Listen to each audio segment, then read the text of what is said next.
Let's change gears here and jump into the Metro Atlanta residential real estate update. Now, what you want to be listening for is the number of new listings compared to the number of homes that have gone under contract. Let's start out with the new listings. 2,791 homes were listed in the first multiple listing service in Metro Atlanta last week. 2,791. There were 1,410 homes.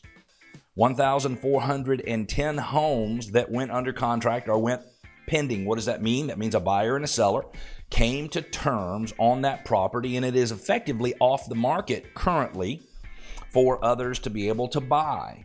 So if we look at the difference in those two numbers, it's about 1,300, which means there were 1,300 more active listings in Metro Atlanta at the end of the week than there were at the beginning of the week. And that is a good thing. There were 1,229 closings for the week, which is kind of a low week.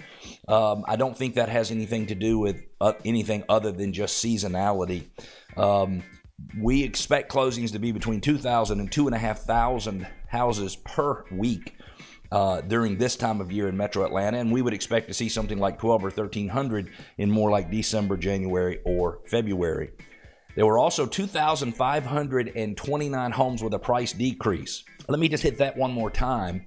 2,529 homes with a price decrease.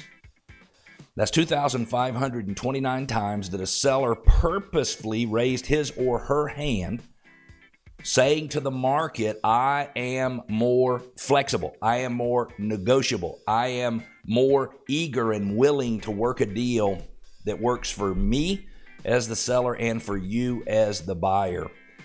So 1,300 more listings coming on the market, 2,500 sellers raising their hands.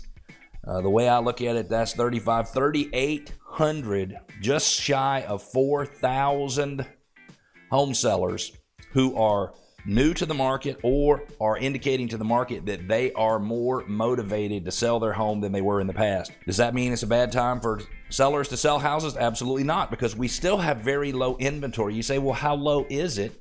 We have about 2.4, 2.5 months worth of inventory. You have to get up to about 4 months before you get into a balanced market.